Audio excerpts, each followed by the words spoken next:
Hello and welcome into the channel. Tom, your neighborhood butcher. My name's Tom. As you can see, we have 4 beautiful chuck roasts. The recipe calls for about 5 pounds of chuck roast total. And I have about between 6 and 7 pounds of chuck roast here. But as you can see, we are going to remove every bit of fat off of these chucks, or as much as we possibly can. This dish is being prepared today for my mother-in-law, Lisanne Garman, and she is not a fan of fat. So on her birthday, we are going to make sure and remove every bit of fat. If this was me preparing this dish for myself, I would leave a lot of this fat personally, because the fat will enhance the flavor of this meat and enhance the flavor of this dish, in my opinion. But today, in this video, we are removing every bit of fat. As you're going to realize, all recipes are up for interpretation and can be created in different ways. You know, we could leave every bit of fat on this, and it will make for a tastier dish. And as we go through this video, we're going to talk about, in different ways that you can make this recipe your own. Change it to your palate taste. Leave more fat. Use a different kind of meat. Because in the recipe, I state that you can use top round roast as well, or London broil. Top round roast and London broil are basically the same cut of meat, one thicker than the other, one roast form, one steak form. You could also use a nice thick top sirloin. You could use a petite sirloin on this. So there's multiple different meats that you could use. Like the top sirloin comes off the back of the loin, which is a pretty good grained meat. But sirloin has just a tad bit different flavor than chuck roast does. So maybe you would desire a different taste of meat in this recipe. Sirloin would work just as well as the chuck or the top round. So don't be afraid to basically use what you have. As we go through this chuck roast, what I'm doing is I'm basically peeling all the fat away and making 1 inch by 1 inch strips out of this thing, because soon here we're going to be cutting up this chuck roast or chuck roast strips into 1 inch by 1 inch chunks that we're later going to brown and use in our sauce. One thing I can tell you about using chuck meat is after we cook this for 6, almost 7 hours, that chuck meat is literally going to melt in your mouth, and it's going to make for a fabulous eating experience. No chewiness, no nothing. So this is one of the reasons why I personally prefer using chuck roast in this instance.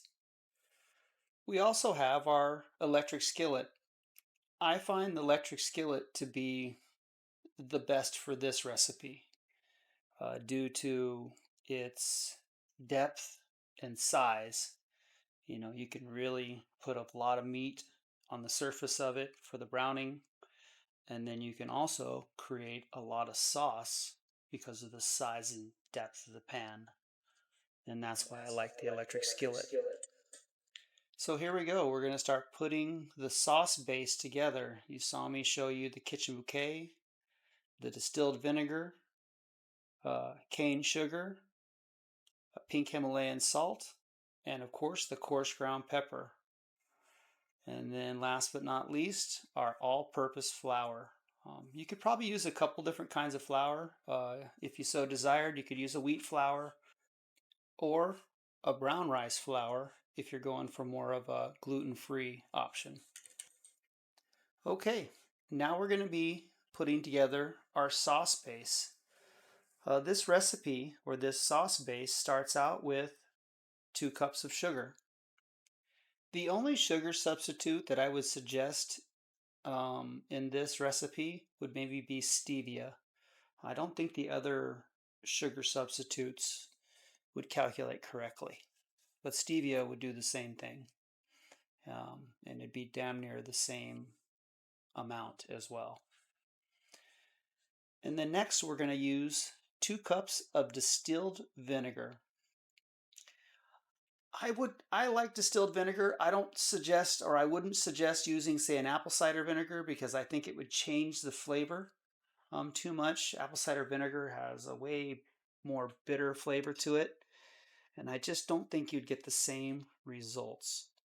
But here we are adding 2 cups of distilled vinegar to this recipe, or to this sauce base. And then next, we're going to add 3 teaspoons of our kitchen bouquet. This kitchen bouquet is going to give it its nice brown gravy color, and it's going to add that rich flavor that you would find in your brown gravies.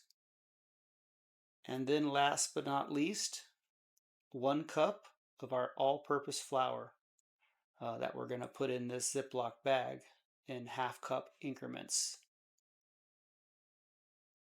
The half cup is just easier to scoop out of the bag personally for me. And then the absolute reason why we use the Ziploc bag, it's for the shake, shake, shake. You want to shake this stuff until it's very smooth. You want to make sure all of your little flour chunks are very even and nice and smooth. And then after you're done shaking that up all up and making it smooth, you want to chill it in the refrigerator until you're ready for it.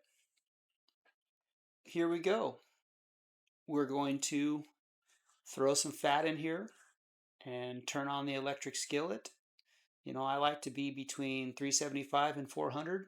In this case, it's going to be 380 that I have the temperature at.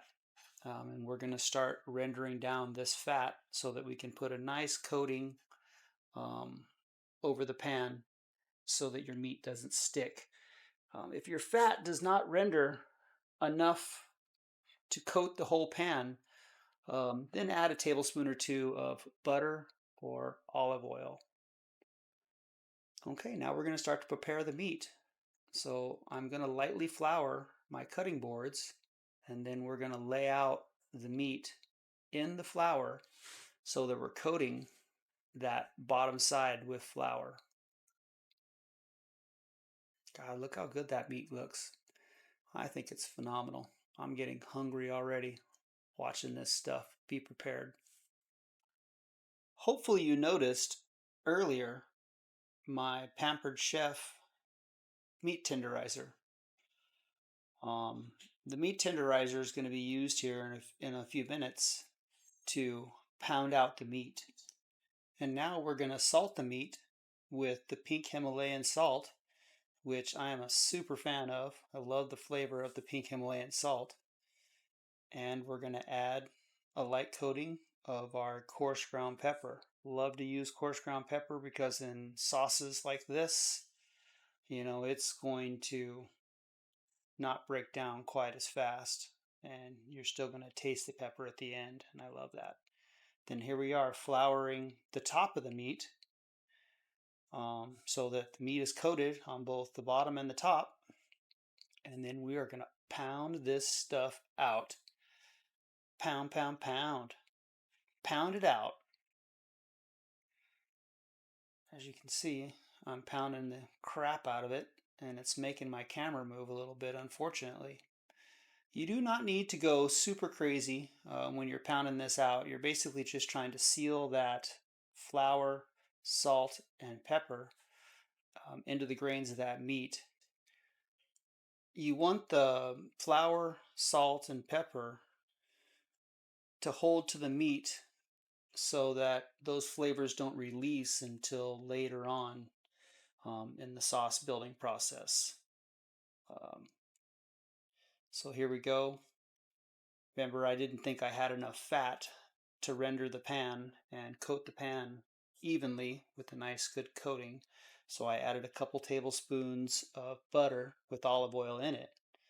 And then now we're cutting up our meat into 1 inch by 1 inch chunks. or pretty close to that, of course. There's always some variance. You could make bigger chunks of meat as well, depending on what you like and and what kind of meat you're using. Hell, if you're using filet mignon in this stuff, it's not going to take near as long, and you could use real big chunks on it because it's going to soften up really, really fast. But in this instance, we're using one by one chunks, and now we're going to line out all the meat in the pan so that we can brown the meat on both sides. Notice that all that flour that was on that cutting board, which has Himalayan salt on it and pepper residue on it as well, I put as much of that in the pan as I could. And we're going to do the same with the other cutting board when we get to browning that portion of meat. You want to brown this on each side. And I can tell you guys, at this point, you're going to be realizing that you still have some work ahead of you. This just takes time and effort, and you just got to be meticulous about it. Turn each and every piece, make sure each and every piece gets a nice golden brown color to it, because that's what's really going to hold that or allow that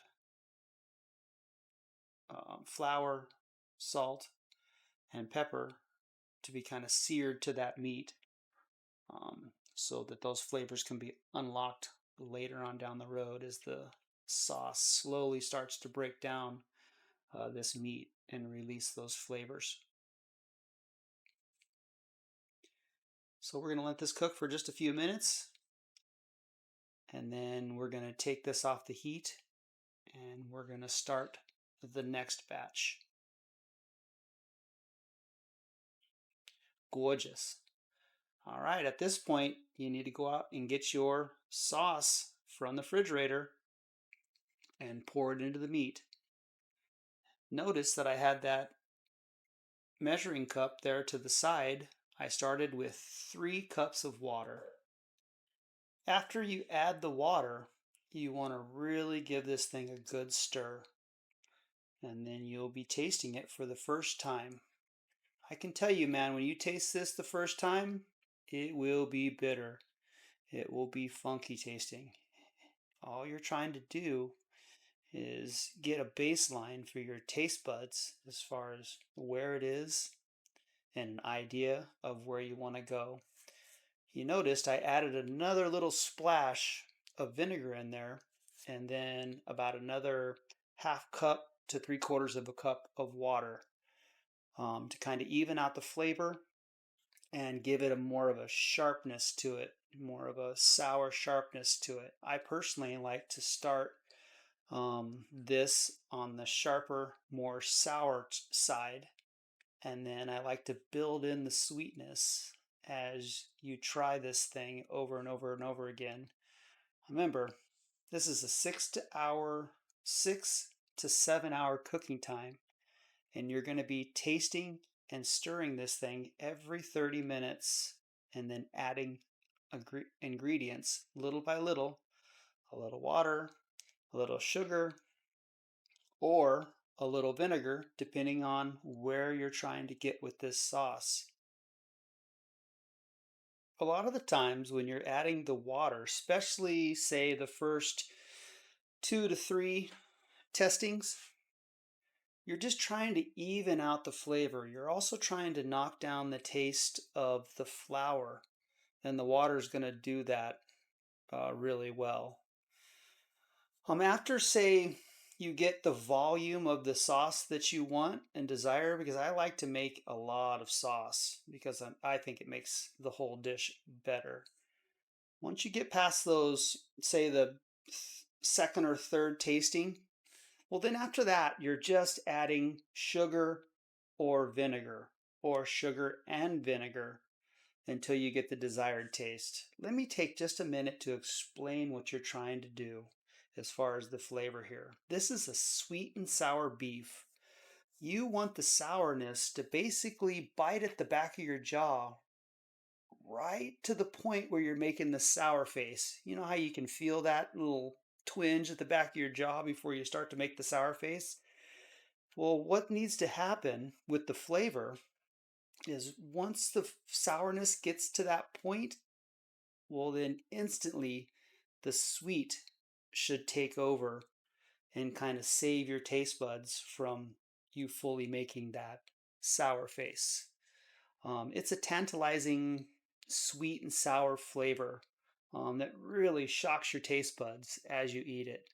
And then you put it on potatoes with lettuce, and your senses just don't know which way to go. It expects when you're looking at it visually that you're going to taste a nice brown gravy flavor, but then all of a sudden you get this sourness and then this beautiful sweetness, this rich sweetness that comes across your palate, and really kind of just melds the flavors together. It's a really cool recipe. When you eat this stuff, you will realize that you're eating something very unique, um, and something very different. But what's cool about this recipe is it is an original flavor. It's unlike just about anything I personally have ever had. And I'm just going to be totally honest. The first couple times I ate this, it's a bit of a required taste. You've got to get your palate used to it. I mean, it is going to pull your palate in different directions. And I swear your senses are really not going to know what to make of it.